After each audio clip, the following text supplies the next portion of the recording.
So can I start sharing? Okay. Yeah, so I'm going to go ahead and introduce you. Okay. All right, so here we go. So good evening, everyone. I'm Adult Services Librarian Jill Ganation, representing Frankfurt Public Library. We're located some 35 miles southwest of Chicago in Illinois. And before I have the pleasure of introducing our guests, I'd like to share the library's mission and vision statements. The Frankfurt Public Library enriches the community through innovation, imagination, and information, inspiring and empowering individuals to explore excellence. Frankfurt Library is a dynamic force. We are forward-thinking, a model of respect for ideas, an environment of positive energy, and third space for all. So we have cosmic news. You've joined us this evening for a special program, a NASA Observatory Night. You may know this is an official NASA Webb Space Telescope community event. It was our good fortune that NASA accepted our application to be an official host site. So we are one of over some 500 institutions helping to bring scientific awareness to the global community about the momentous launch of the Webb Space Telescope, the largest, most powerful, and complex space telescope ever built. So tonight we're going to explore the cosmos in preparation for that launch happening later this year. Questions are, how does the universe work? How did we get here? Are we alone? Let's talk about these big questions as we gaze at space together with a NASA expert as our guide. And so our NASA Observatory Night special guest presenter is Dr. Kay Zhang, an assistant professor at the Astronomy Department of the University of Wisconsin-Madison. Dr. Zhang got her Ph.D. in astrophysics from California Institute of Technology in 2015. Her research focuses on understanding the birth environments of exoplanetary systems. These are gaseous and dusty disks around young stars, which are analogs of our solar system 4.6 billion years ago. Dr. Zhang uses astronomical telescopes that collect lights at infrared and radio wavelengths to observe molecules inside these disks and analyzes what processes are happening there. She is a member of a team that will use the James Webb Telescope to study water and organic contexts at the innermost regions of 17 young disks where Earth-like planets may be forming. So welcome, Dr. Zhang. Thank you so much for being here. Yeah, thanks for the introduction, Jill. It's my pleasure to be here today. I'm very excited to talk about James Webb and share the basics of the telescope, a little bit history, and what we will learn from it. Let me share my screen and see.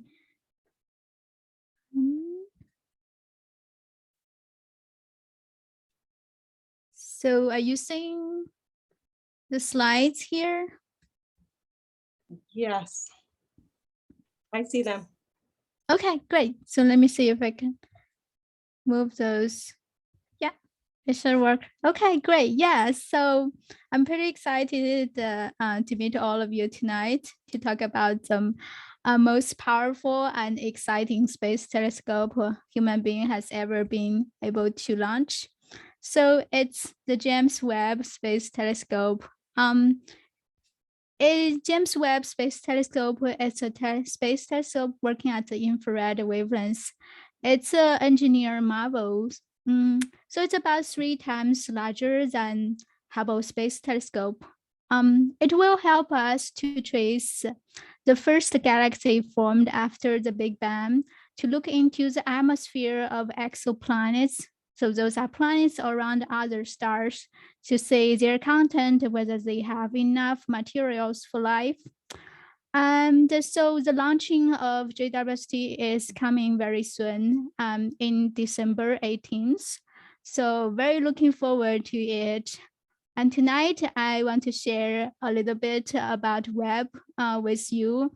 And there are several sections about this talk.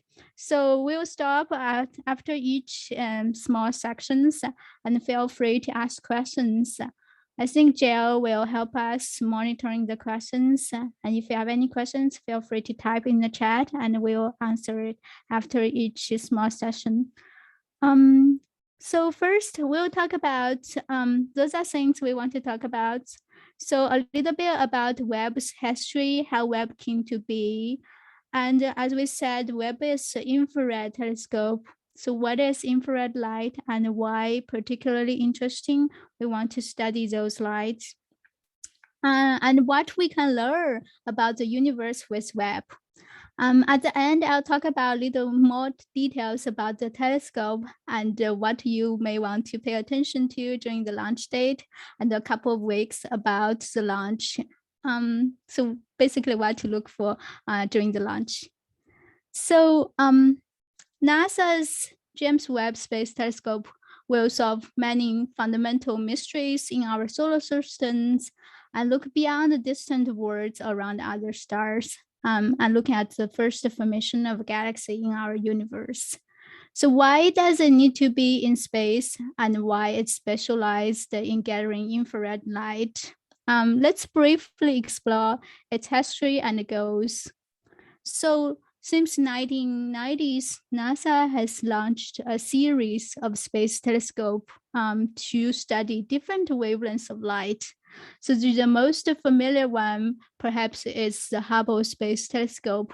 It's mostly working at the same wavelengths, which is wavelength visible to our human eyes. But there are other type of light, which is we human eyes cannot see, but they can be traced by specialized instrument.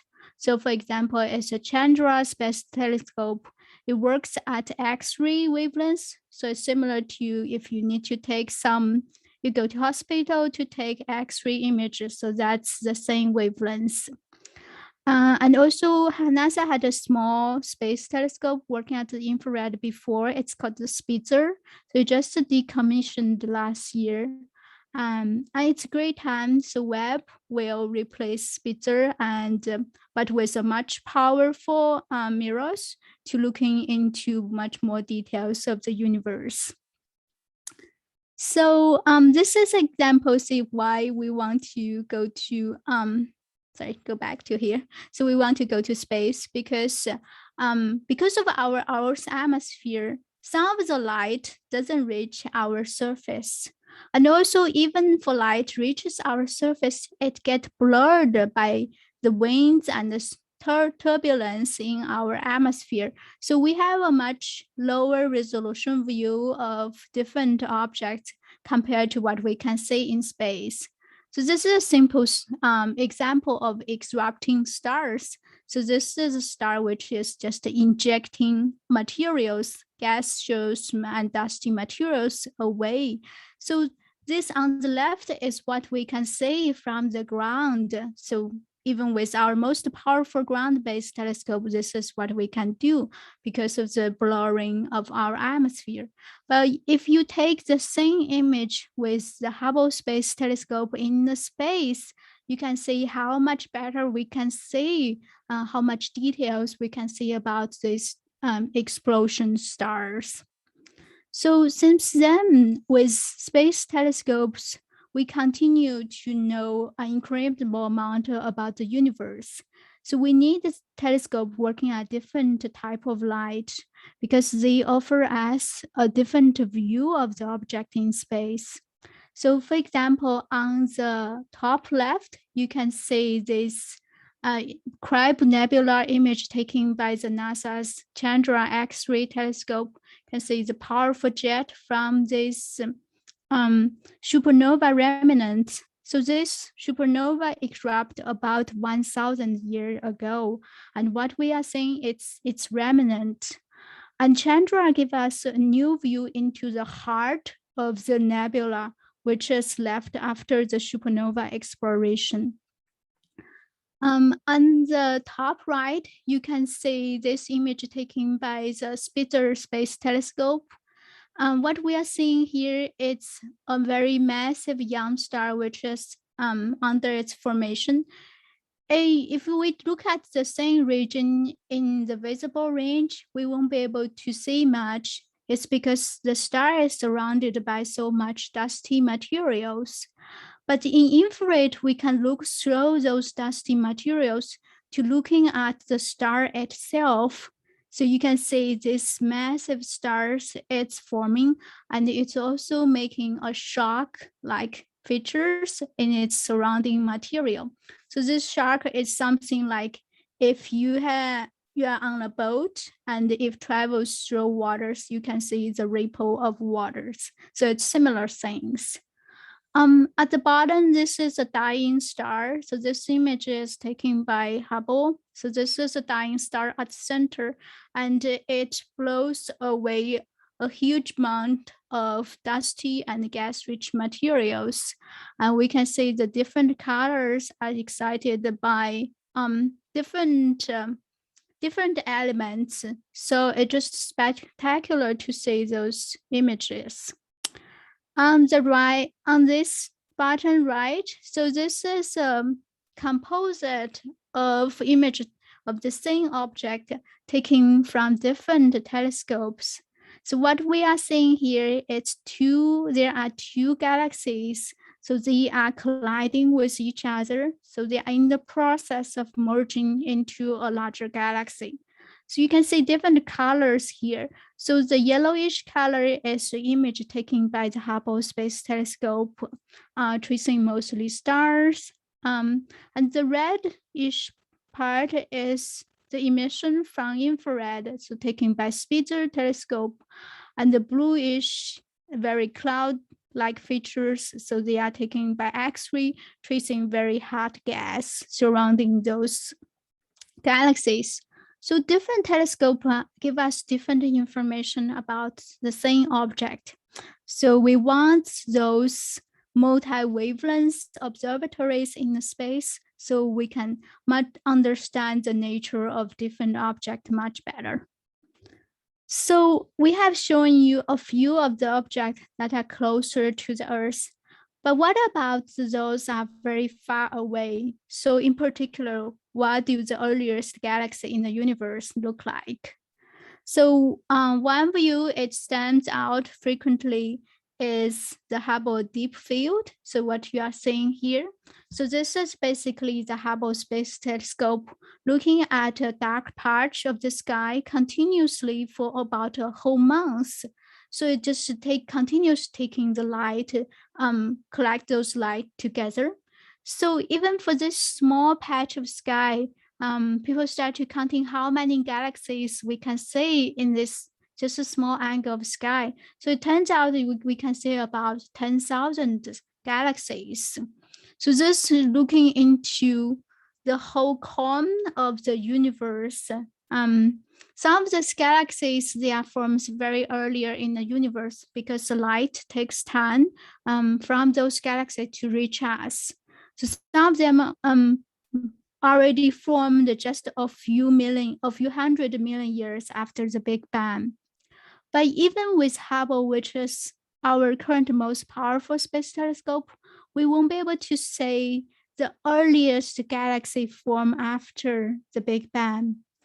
Well, JWST will offer the incredible opportunity for us to trace this earliest galaxy. So it's very exciting to look for those. So JWST is the most ambitious and complex astronomical space telescope ever. It will complementary to Hubble and other current space missions. It will work together, target the same regions with different telescopes, and we can combine those information from different type of light to understand the nature of those objects. So in particular, as I said, one of the motivation for Webb is to study the earliest galaxy. So this comes to the idea, why do we want to observe the light at the infrared? So this is because those very early galaxies, once they form, so it takes time for their light to reach us. So while those light crossing the universe, it gets stretched.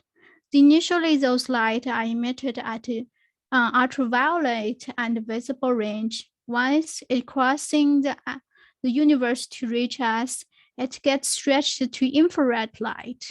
So if we want to understand those first generation of a galaxy, we have to have a very powerful space telescope working at the infrared. So yeah, so Webb has been under development since 1989. So this is showing you one of the initial earlier design for the space telescope. And you can see there are some similar features. We have the sun shelled here by just one layer and the main mirror here. So there are some resemblance with the current Webb, but a lot of things has changed for the past 20 years. Also technologies and what kinds of instrument we want to develop in order to observe the first generation of galaxies. And now with the understanding of thousands of exoplanets around other stars, there are also instruments to help us understand their atmospheres, what content they have in those other worlds.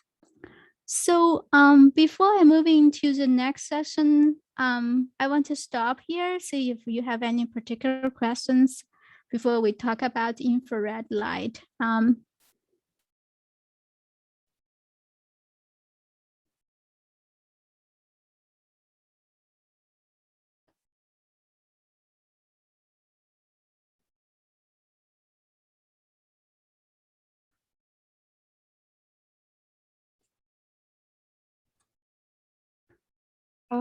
So Dr. Zhang, can you hear me? Oh yeah, I can. Okay. There was the one question that came in advance. Would this be a good time to ask that? Yeah, sure. Okay, so one participant asked, will the Webb telescope be able to be used in telescope interferometry with Hubble or other space telescopes to increase the resolution of observation? Yeah, so that's a very smart question. So interferometry is used when you have multiple telescopes which working at the same wavelengths. You can combine their informations. So for Webb, because these work at different wavelengths, so Webb is mostly working at infrared and Hubble work at visible range. So it's not planned, it didn't plan to be used as interferometry. And even Hubble and Webb, they have a very small, yeah, so I don't think they have the instrument working at the same wavelength, so they cannot be used as interferometry. So, but there are future space telescope ideas like LISA, so their idea is to use them as interferometries. Okay. Thank you.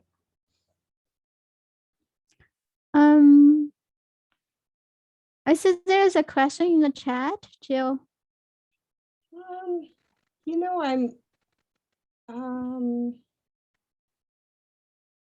my chat is kind of freezing up. Is it possible? Yeah, it looks like part of my technology is freezing up a little. So can you see that, chat? Let me open it. Yeah, I Okay. can see it. So there is a question about when were infrared rays discovered? Yeah, so that's a great question. So it's initially because our human eyes, we are not able to see any light beyond our visible range. So infrared is at a wavelength longer than our visible wavelength range. So this is initially, I think it's back to the 19th century. So it's initially, there are scientists which is detecting emission from hot bodies, and they noticed, so they are using some detector to collect heated light. They noticed that even beyond what we can see, the sort of like a thermometer continuously increasing. So there must be other radiation beyond what we can see still coming, carry energy to the receiver. So that was the first realization of infrared rays. Did I answer your question? Yeah, so because even things we cannot see, they can heat it up things. So basically, they have detectable features we can sense they are there. I'm going to show, yeah, so this carries perfectly to the next session. It's our introduction about infrared light.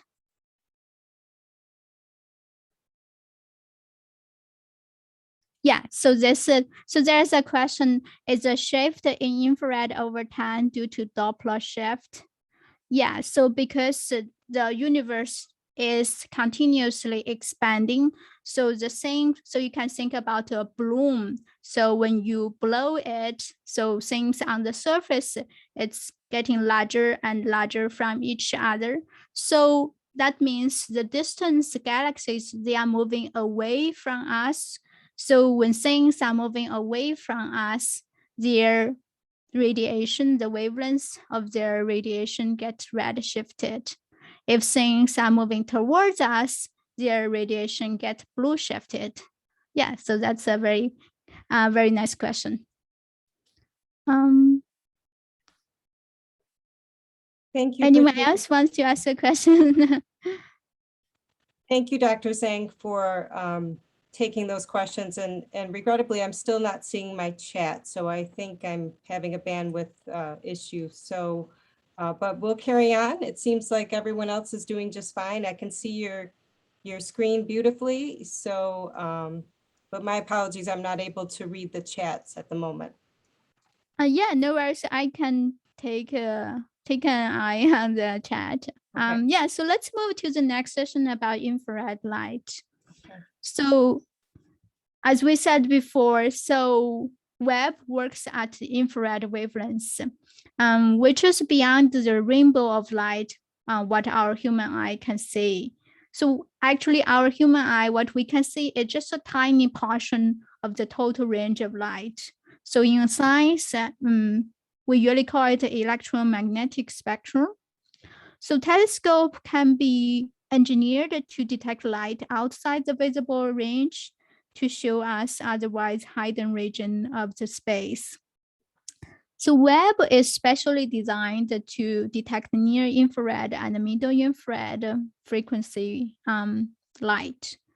So just to give you some idea about how it looks like, so this is an image of some meerkats and crocodiles at what we can see as in our human eyes.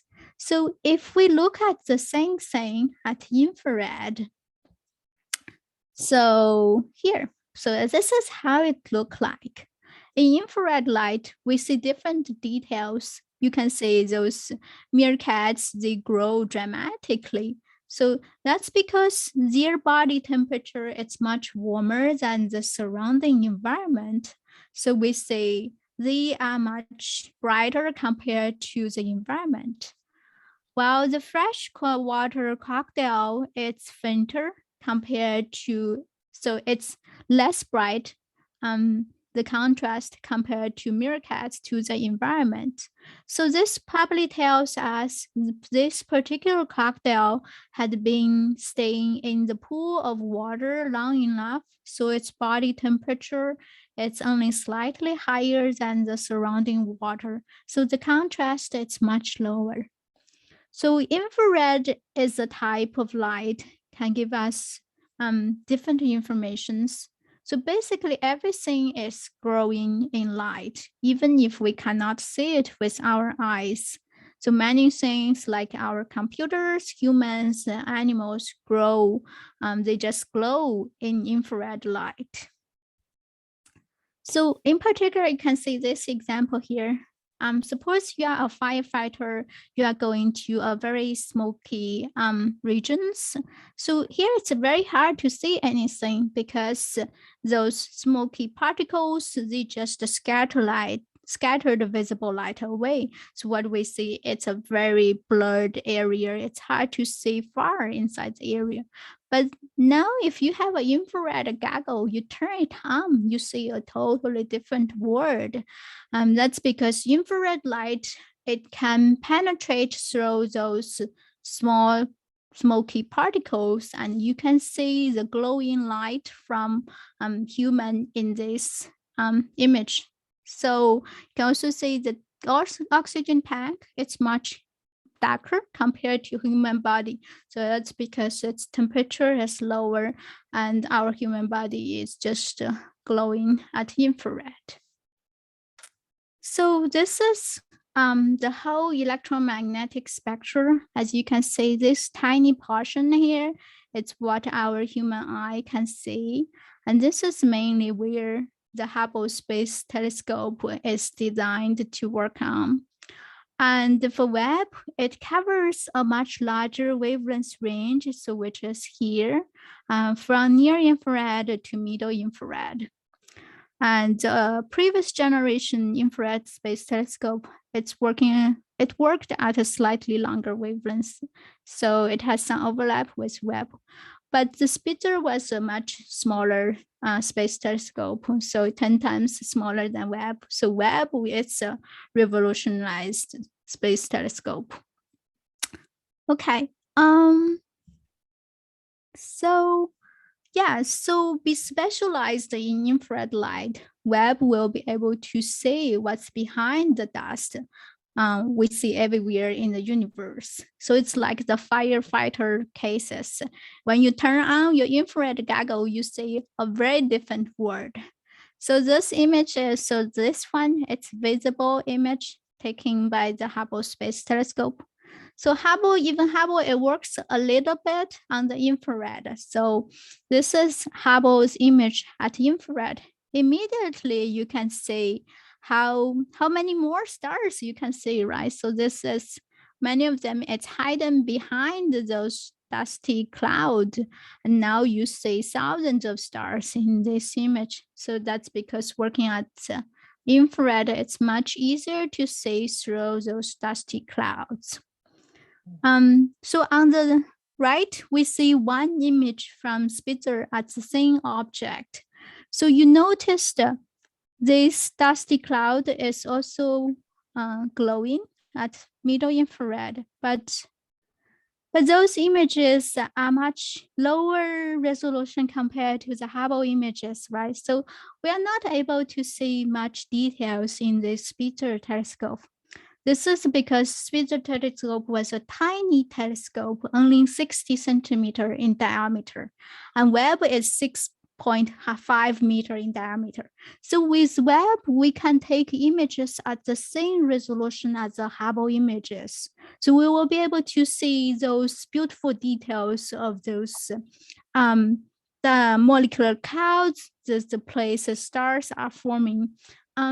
With the same resolution. So it's very exciting for Webb. Once Webb launched, we can see the same place at the infrared with these exhaustive details. So that's a little introduction about infrared light. And next section, we are going to talk about what Webb is going to study. So before moving to next sections, is there any questions?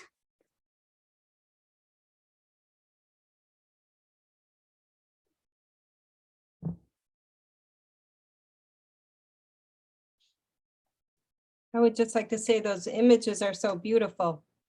Yeah. Most of those very beautiful images are from the Hubble Space Telescope. They are just stunning. And with Webb, we will get the same stunning image by looking at a different aspect of those beautiful astronomical objects. Yeah. So we can move to next sessions, and I guess if you have questions, you can just put in the chat, and then we will answer this after the session. Okay. Move it to here. Okay, so let's see what. Okay, I see a question here. How much of what Webb will see it's about cutting through the dust versus the temperature of the body versus the near zero temperature of space? Yeah, so there are two types of things affect what we can see, right? So one is, as we said before, because some places they have a lot of dust particles, and we need to look through those in order to see what's inside those bodies, like what's inside those dusty clouds where stars and planets are forming. Another type of limit is it's how faint we can go, right? What is the absolute sensitivity of our instrument? So that depends on how bright the astronomical object is compared to its surrounding environment.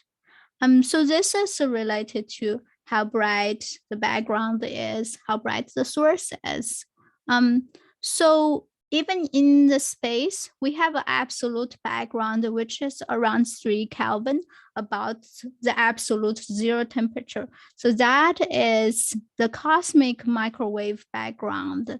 So that is the minimum level we will see. But for Webb, we are going to look at these ancient galaxies and other type of astronomical object. So they are above the 3 Kelvin temperature of the cosmic microwave background.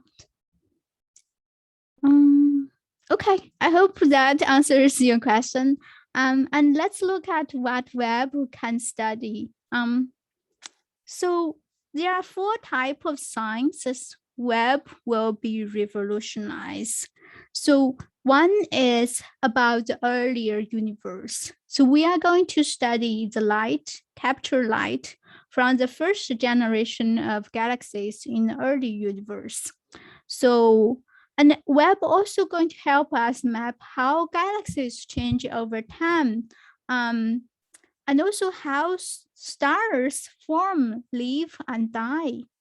And at last, Webb is going to help us explore other worlds, other planetary systems around stars. So whether ours, well, are they like our solar system, or are they totally different? So it will be really exciting to see the details of those planetary worlds. So it takes 6 months after Webb's launch before it can start its science mission. So I see there's another question. So we will answer this question after this session. I hope that's okay. So those are the 4 areas of very exciting science Webb is going to carry. But there are many more sciences. Particularly, I just want to focus on this 4 key area and give you a couple of exciting details what we are going to study. So one is studying the very earlier universe. So Webb can peer deep into space, capturing some of those first galaxies that are formed as the universe cooled down after the Big Bang over 13.5 billion years ago. So during this period, known as the era of reionization, so the universe was a very different place. The gas between those galaxies at the beginning was largely opaque to energetic light and make it difficult for us to observe those very young galaxies. But what makes the universe to become completely ionized or transparent eventually lead to the clear condition where we can look through into those earlier galaxies. It's an ionization event. And Webb's infrared observation will help us create the first detailed snapshots of those galaxies in the earlier universe and provide much more information than ever possible before. So those new data will allow astronomers to analyze individual objects and to understand how the surrounding gas changes from neutral to ionized and becoming the transparent universe we see today.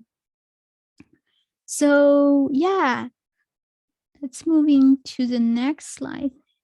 Okay, So as we mentioned before, as light travels through the expanding universe, it gets stretched into longer wavelengths, right? So it's due to the Doppler effect, because these ancient galaxies are moving away from us, so the light becomes redder and redder.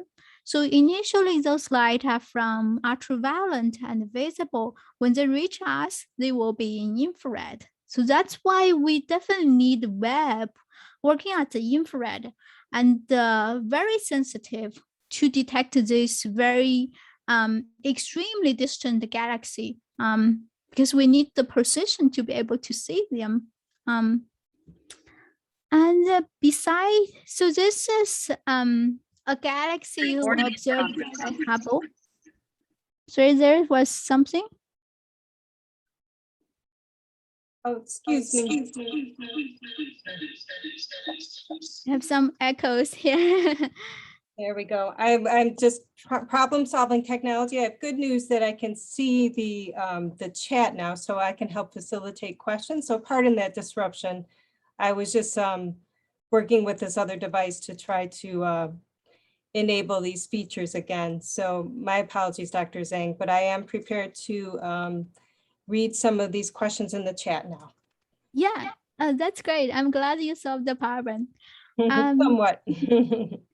Yeah, so back to the first galaxies. So this is the image observed by Hubble. So it represents the most ancient galaxy we know today. So, but Webb is going to pushing the limit to even further to be observed the first generation of galaxies.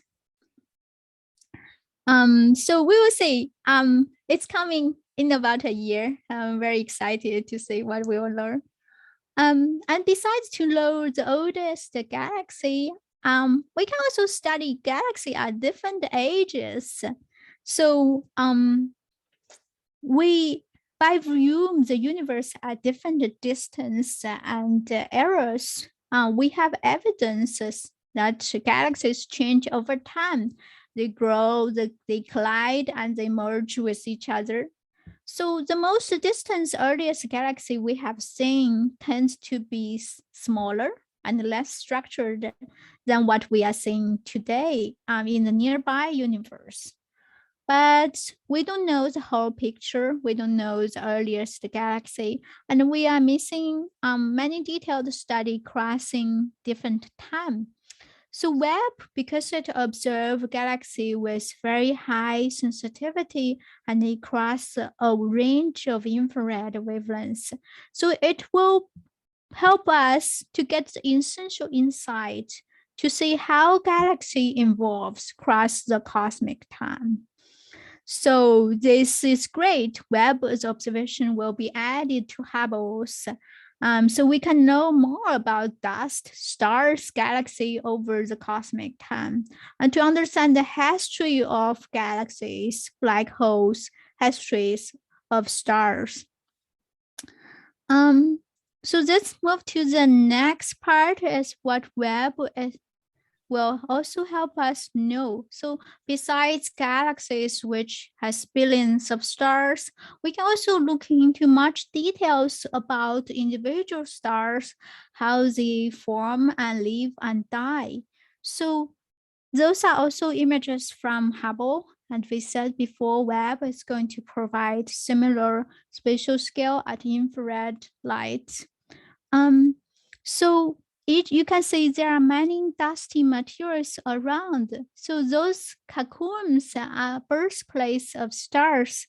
Stars are made by the collapsing of dense gas and dust to form stars. And you can see at infrared, you can see much more stars inside those dusty cocoons.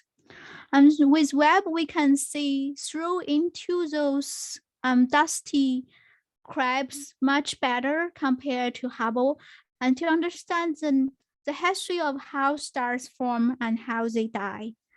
A particular direction I'm very excited about it, and it's also related to my own research, is still looking at how planets form. So planetary system around other stars, their formation in a similar way, is similar to our solar system's formation. You started with a cloud collapse into form a young star. And there are always some residual materials around the young star. And those residual materials, it's the formation sites of planets. And with Webb sensitivity and resolution, we will be able to say what's inside those planet formation regions, whether they have water, they have any organic content, and whether there are any young planets that also form, what they tell us about the formation of other worlds. Yeah, so besides those formation of stars, planets at other places, we can also look into much more details about our own solar system. So this is an image of Jupiter taken at near infrared by Hubble. So as we said before, infrared light will help us penetrate much deeper into clouds. And so Webb will help us better understand Mars, Jupiter, and Saturn, their atmospheres, study their seasonal weathers and climate on those giant gas planets and their moons, and study the composition of asteroids and Kuiper belt objects. So that's, we'll learn much more about the planets in our own solar system to understand their climate and their evolution and what's their predict their future. And finally, we always want to know, as human beings, are we alone in the universe, right? So for the past 10 years, it has been a revolution for our understanding of our place in the universe. Now we know there are thousands of exoplanets, so planets around other stars beyond our sun. So in this particular image is, you can see the 4 bright dot here, it's rotating around a star. So those are 4 planets around this star at the center. So we're starting to directly see those planets beyond our Earth. But we want to, but in this image, it just look like a dot, right? So what else can we know about those planets? What's their atmosphere like? So with Webb, we are going to collect those informations. So this is what our Earth would look like when you collect. It's called the transmission spectrum. I'll explain it soon. So you can see all of those molecules represented by spikes in this spectrum. So it's basically how the intensity of light change at different wavelengths. So you see signature of oxygen, water, carbon dioxide, methane. So a lot of waters in this spectrum because we are at a habitable planet. The water is our essential molecule. So we'll look at other planets, their atmosphere. So whether they have similar content or they have a totally different world. It's very exciting to learn the details of the other worlds. So let me explain a little bit about the transmission spectrum.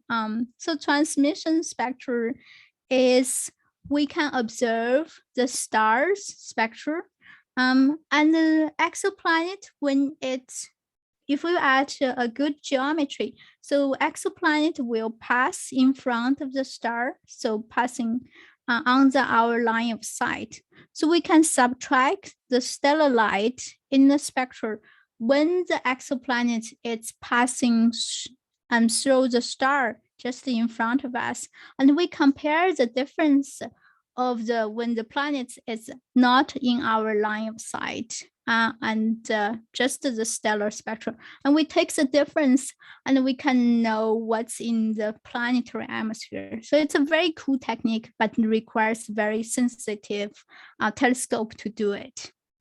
Webb is going to bring us those incredible sensitivity. Okay, so that's the main science part of Webb.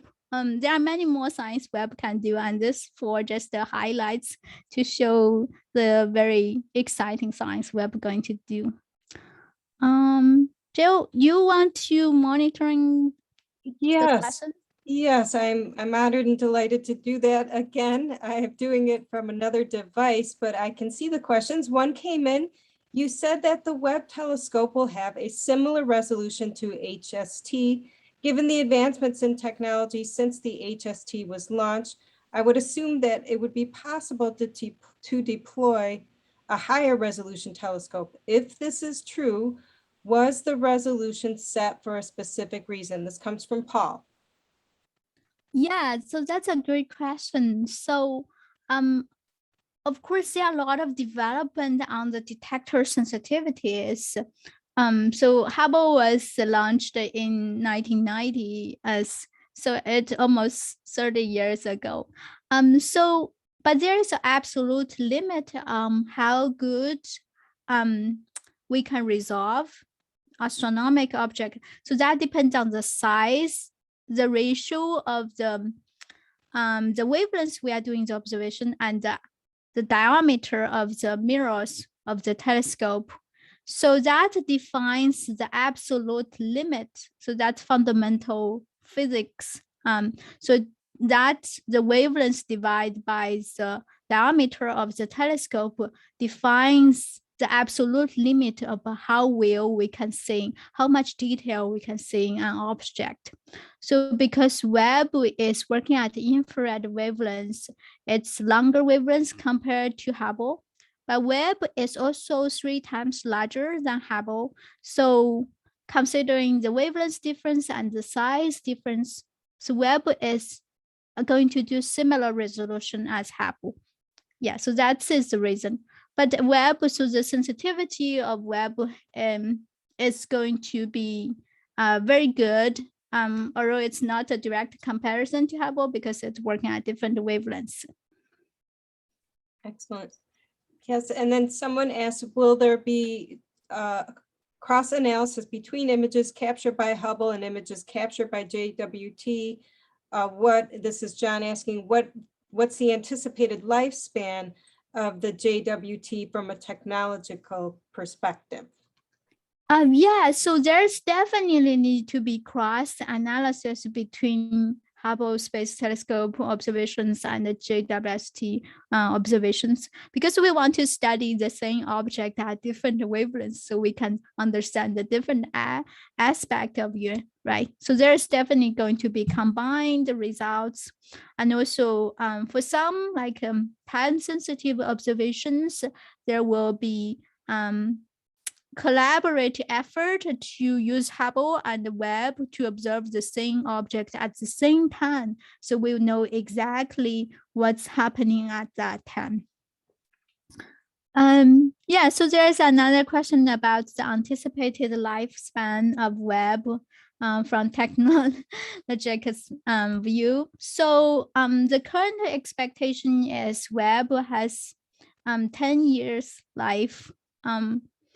It's mainly because, so Webb, we're going to talk about because Webb is working at a different orbit compared to Hubble. So it's work at the L2 point. So it's a relatively stable point, but it also needs some small manipulation to keep it stable at that location. So Webb carries enough fuel to keep it for 10 years. After that, its orbit will slightly decay and yeah, so it's harder to control it after that. But at least 10 years, it's the current expectation.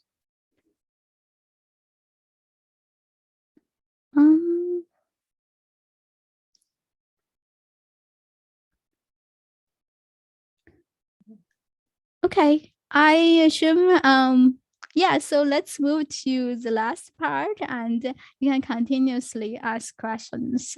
So I want to tell you a little bit more about the telescope. So especially where will Webb orbit? Why does it have a hot and a cold side? Why it's an ambitious piece of engineering? So yeah, so we say Webb is a real marvel of engineering.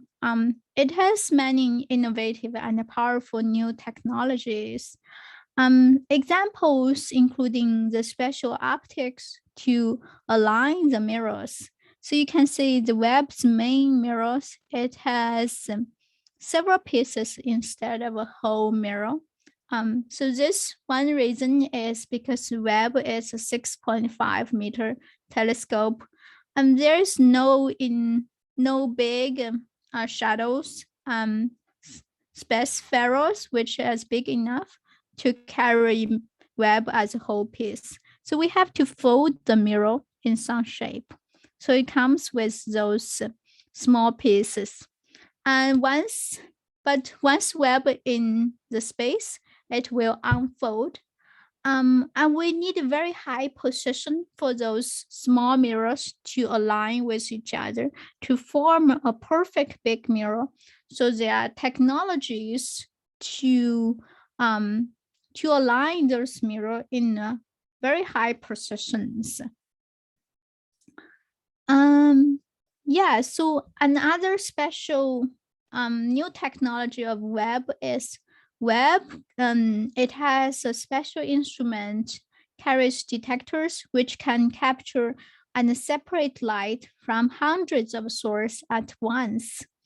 So those technologies makes Webb a very efficient observatory to study faint galaxies, because we can observe hundreds of them at the same time and separate their light from each other. Yeah, so as you can see here, Webb has a sound shield. It's about tennis court sizes. So it's a very special design because Webb, it's an infrared telescope. I'm going to show a little more about the sound shield. Yeah, so this is Webb's mirror. You can see this is how the Hubble's primary mirror look like. So it's about 2.4 meter in diameter. It's about it's a little larger than a human. And this is size of Webb. It has 18 pieces to form a big mirror. So because Webb it's working at infrared wavelengths, its mirror need to be stable at a very cold temperature. So it's about 40 Kelvin, roughly minus 390 degree Fahrenheit. So it is made by special metals, but on the surface, it has a very thin layer of gold. It is, that's why it looks like the gold features when you look at the Webb images. We choose gold because gold is a perfect refractor at infrared. So that's why it is chosen to be at the surface layer of the Webb's mirror. Webb carries 4 different instruments. So this is how wide it covers the space. So this image is about 1/3 of a moon if we look at the moon from our Earth. So this is how wide this instrument covers when you take an observation. So each instrument is specialized at slightly different wavelengths. This instrument is like a Swiss Army's life, because they have their different specialties with multiple way of observing. So some of the instruments are more suitable than others for observing special types of targets, but all 4 will be used for a wide variety of objects that makes up the universe, including planets, stars, nebulas, and galaxies. So if we look into a little more detail about the working wavelengths of each instrument is Near spect, which is a spectrograph, is to measure how the intensity of the light changes with wavelengths. Another one is imager and spectrograph with slightly lower resolution. And one is called NearCam. It's a particularly good camera to take images. And those three instruments work at similar wavelengths at the near infrared. And there is a fourth instrument which is specialized at mid infrared, so at much longer wavelengths. Yeah, so let's look at the Webb's orbit. The Webb orbits the Sun near the second Sun-Earth Lagrange points. So it's often referred as L2, a point where the gravity from the Sun and the Earth balance each other roughly. So this is particularly far away, so it's about 1.5 million kilometers away from the Earth. It's always on the far side of the Earth from the Sun. So you may want to ask why Webb cannot orbit the Earth like Hubble. That is because the visible and the infrared light from the Sun, the Earth, and the Moon could heat it up the telescope's mirror and the scientific instrument, causing the telescope itself to be glowing in infrared light, so that will outshine the faint objects in space. So we have to put it further away from the Earth and the Moon. So it has to be put to a much larger orbit compared to the Hubble Space Telescope. So Webb will not locate it precisely at L2, but move in a hollow orbit around L2 as it orbits the Sun. So yes, let's see, there is a movie on the next slide to see the particular orbit of Webb. So you say this is our Earth rotating around the Sun on a yearly period. And this little circle here, it's our Moon rotating around our Earth. And this yellow trajectory is how Webb will move. You can see it's moving. Okay. Yeah, so this is saying this is L2 point and Webb will hollow around L2. And you can see this is the sun shade of Webb. So this hot side is always facing the Sun, and the back side is where our mirror is. It has to be kept cold. So it's always on the back side of the sun shade to keep it cool and to do scientific observations. So let's look into a little detail about the sun shade of Webb. So on the lower part of the Webb, so this part is a tennis court size 5-layer sun shade. So this is where the instrument, so on this side, so this is the sun facing side. So this is a place we put instrument that doesn't need to be cooled, like the solar panel, which is here, the antennas, computers, and the navigational jets are all put on the sun facing side. And all of the scientific instrument and the mirror is on the observing side. And the separation is 5 layers of sun shade. So those are very thin layers, but very nice heat insulation layers to keep this observing side, the science side, it's always under the temperature of 40 Kelvin. Yeah, so a little more about Webb's launch. So Webb currently has been shipped to its launch site, and it's scheduled to be launched on December 18th. Once it's launched, it takes takes some time for it to reach the L2 point. And then once it reaches L2 point, it will start to unfold. And the unfold process, it's a very delicate dance. Has to be taken in a very delicate steps. To unfold, first it's some shelled, then it's mirror.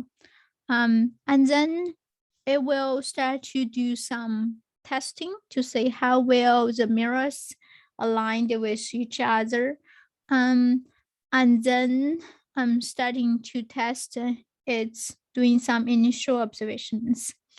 So the basic timeline is it takes 3 weeks to unfold the telescope, and it takes 6 months to do the initial calibration. After the 6 months, Webb will start doing its science and conducting those exciting science we talked before. So it will be very interesting to not only watch Webb's launch and also keep a track of its journey to L2 and how it unfold itself in it's taking 3 weeks. Okay, so how does Webb communicate with NASA? So the communication is sort of similar to how we use cell phone, right? So Webb sends signal to big antennas in California, and NASA's headquarters and the Space Telescope Science institution, they will also send instructions to throw the big antenna to Webb to instruct how it unfolds and where it points to different area of the sky, and how it starts to observation. So all those communication is still using radio waves to communicate. And Webb is a true international collaboration since the beginning. So in addition to the US, 14 other countries are involved in building Webb. So including European, Canada, and especially in terms of agencies, also the European Space Agency and the Canadian Space Agency have a significant contribution to Webb. In the US, the Space Telescope Science Institute will conduct the science and mission operation from Baltimore, Maryland, so where its headquarters locates. So NASA is the overall responsible agency for Webb mission. So yeah, so that's mostly what we have talked about. So it's very exciting to say in a couple of months as Webb will be launched, and in 6 months after its launch, Webb will begin its science mission and start to conduct routine science operations and bring us a revolutionary view of the early universe, how the galaxies change over time, the life cycle of stars and planets, and more details about other worlds in the universe. Yeah, so I think that's the last session, and we're open to questions. Okay, Dr. Zhang, can you still hear me? Yes. Wonderful. John has 2 more questions. How resistant is the JWT to bombardment by particles of various kinds? And how much of the data will JWT capture, or how much of the data JWT will capture as processed on board versus Earth-based processing? Yeah, so very expert questions, I would say. So one big thing for space telescope is cosmic ray hit on detectors. But in general, those bombardment only carries a small amount of angular momentum. It's more like the gravitational force of Earth's moon, and the sun has a bigger impact on the orbit of Webb. So that's why Webb carries its own fuel. It can eject small jets to have accurate manipulation of its locations and to have a fine tuning about its pointing. So how much of the data Webb will capture is processed on board versus Earth-based processing? That's a very good question. I'm not sure how much binning, so Webb needs to do in order to compress the data to be small enough to transport the data on Earth on an instant scale. But most of the science data will be analyzed on Earth by scientists. So usually, like other space telescopes like TESS, so there is a binning about factor of 3 or 2, but yeah, I don't actually know how much binning Webb are going to do.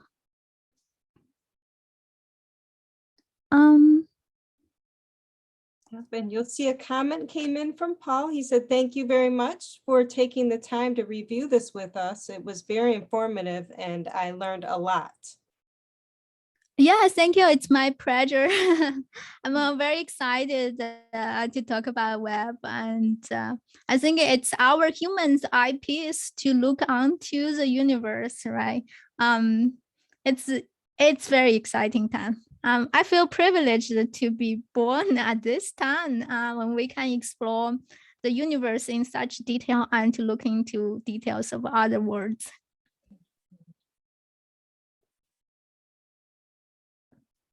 And I would add a comment too, is we all have something that lights us up, and clearly Dr. Zhang, this content lights you up like a star, like a supernova. Thanks. Yeah, so there is just one last slide I want to mention. If you want to know more about, so Webb, so you can go to this website. It's called the webbtelescope.org. So it has many details about Webb and beautiful videos about Webb. So if you want to know more, definitely go to this website.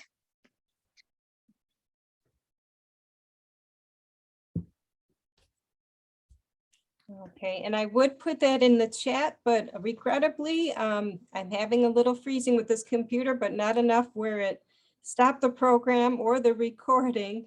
But hopefully everyone has a chance to see that URL. You can always follow up with us. I'm writing it down. If someone misses it, I could always send it to you by email. Oh, and thank you, Jennifer. That was very kind of you. I love it when the community comes together. Jennifer provided the URL in the chat. I see it on my iPhone, but not on my computer. So hopefully all of you can follow up with that.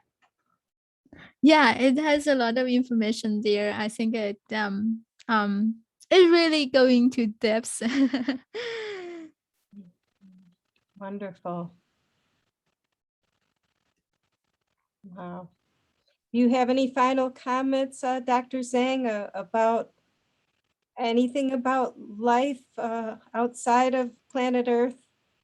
Since that seems to be, in the mainstream these days. Yeah, so I'm looking forward to what Webb is going to tell us, because we have been studying the atmosphere of other planets before with Hubble Space Telescope. But Hubble, with its sensitivity and the wavelengths, it works at visible, right? So it gives us limited information. And Hubble mostly studied the atmosphere of planets like Jupiter's and Neptune's. But Webb is going to be able to study atmosphere of smaller planets. And I think it will be better chance for us to learn about planets more similar to our Earth. Not exactly like our Earth size, so still slightly larger, but we're going to learn more about small planets with Webb. Yes, and like you showed in that earlier slide, excuse me, the amount of water on Earth, and where it's been said where there's water, there's life. So that will be very interesting to see what shows up. Yeah, definitely. And and I don't know if you have heard about the TRAPPIST-1 system. So it has 7 rocky small planets around a small star, so much smaller than our sun. But it's interesting, those small planets which packed in a distance very close to their star. And there are a couple of stars which is in the region where liquid water could exist. And those planets are high priority in Webb's observing queues. It will be exciting, very exciting to watch the results from those planets. Wow. Wow.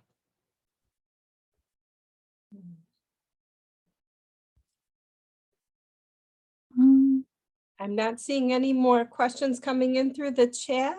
I don't know if you're seeing any on your end, but I'm not seeing any on my end. So if you have any closing thoughts, we're probably at a good point unless anyone else has anything else they'd like to say.